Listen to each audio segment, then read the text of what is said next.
Menteri Pariwisata dan Ekonomi Kreatif atau Menparekraf Sandiaga Uno mengunjungi desa wisata Koto Masjid di Kecamatan 8, Kota Kampar, Kabupaten Kampar Riau. Kunjungan ke desa wisata Koto Masjid ini terkait lolosnya desa tersebut dalam 50 besar Lomba Anugerah Desa Wisata Indonesia tahun 2021. Tak hanya itu, Sandiaga Uno juga masih memiliki sejumlah agenda lainnya saat mengunjungi Riau. Informasi lengkapnya akan disampaikan oleh rekan jurnalis Tribun Pekanbaru, Syaiful Misgiono yang kini sudah terhubung bersama kami. Halo Syaiful. Halo, ya. Rekan Syaiful, bisa Anda ceritakan bagaimana tadi untuk rangkaian kegiatan Menparekraf Sandiaga Uno ini dalam kunjungannya ke Riau? Iya, baik Dea dan pemirsa Tribuners, dapat saya laporkan bahwa Menteri Pariwisata dan Ekonomi Kreatif Sandiaga Uno berkesempatan untuk melakukan kunjungan kerja ke Provinsi Riau. Ada sejumlah agenda dalam kunjungannya ke Provinsi Riau. Salah satunya adalah mengunjungi desa wisata Koto Masjid yang ada di Kabupaten Kampar. Nah, salah satu destinasi wisata yang dikunjungi oleh Sandiaga Uno bersama rombongan dari Kemenparekraf adalah Puncak Kompe, di mana Puncak Kompe ini adalah salah satu destinasi wisata unggulan yang berada di Desa Koto Masjid di Kabupaten Kampar. Nah, salah satu keindahan alam yang disajikan di Puncak Kompe ini adalah di mana view dari pemandangan di atas puncak ini terdapat waduk yang di sana ada semacam pulau-pulau sehingga pemandangannya persis seperti Raja Ampat yang ada di Papua. Nah, selain mengunjungi Puncak Kompe, Sandiaga Uno juga sempat mengunjungi sejumlah lokasi yang ada di Provinsi Riau. Di antaranya adalah teras kopi yang ada di Kecamatan Rumbai.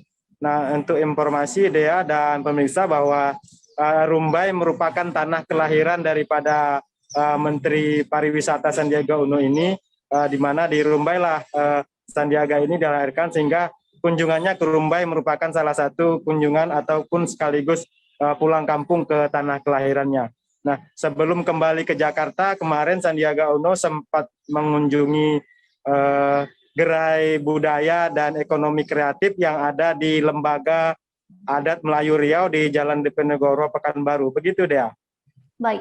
Syaiful, tadi disebutkan desa wisata Koto Masjid ini masuk ke dalam 50 besar Lomba Anugerah Desa Wisata Indonesia tahun 2021 ini. Bisa Anda sebutkan apa saja keunggulan desa wisata itu? Iya, baik Dea dan pemirsa, dapat kami sampaikan bahwa Desa Koto Masjid masuk dalam 50 besar desa wisata nasional, di mana salah satu keunggulan daripada Desa Koto Masjid ini adalah ikan patin. Sehingga Desa Koto Masjid dijuluki dengan Kampung Patin, karena memang sebagian besar warga yang bermukim di desa ini mereka adalah beternak patin. Dalam satu hari itu mereka bisa menghasilkan 15 ton per harinya, sehingga dalam sebulan ada 400 ton ikan patin yang dihasilkan dari satu desa ini saja.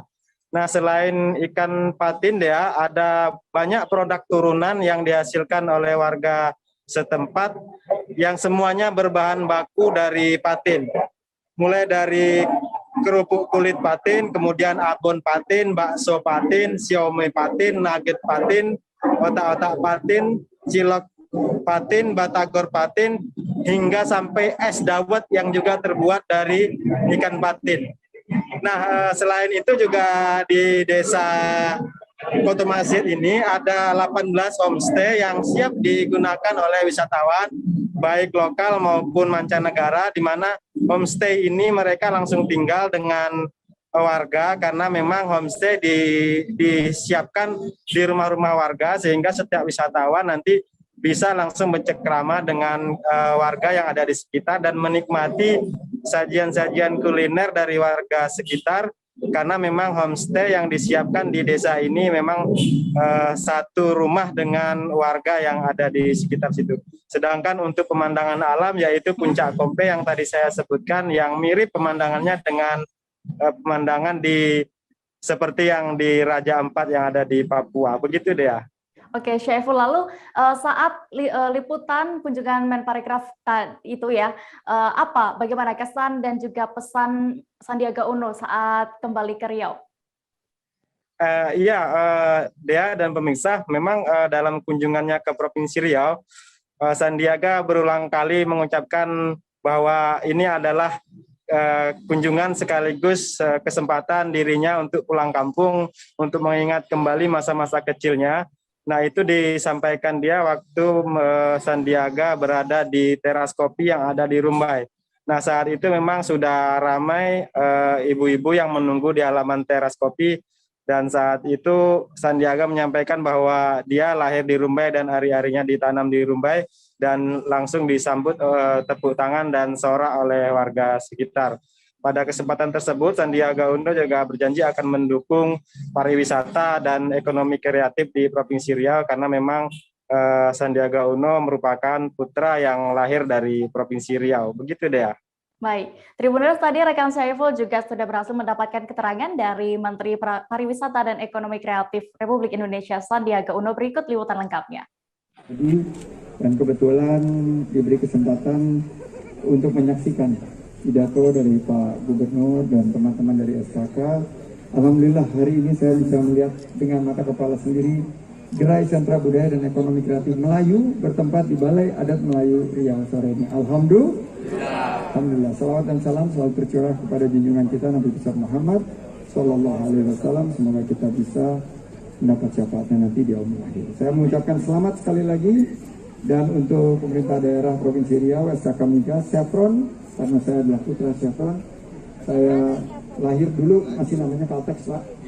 Saya lahir di rumah sakit Caltex di Rumbai, dan tertanam ari-ari saya di bumi Lancang Kuning, bumi Melayu Lancang Kuning. Jadi saya akan insya Allah untuk mendorong Riau, the homeland of Melayu. Semoga gerai seni budaya dan ekonomi kreatif ini akan membawa kemajuan bagi kita, membuka lapangan kerja seluas-luasnya, terutama bagi emak-emak. Setuju? Suai?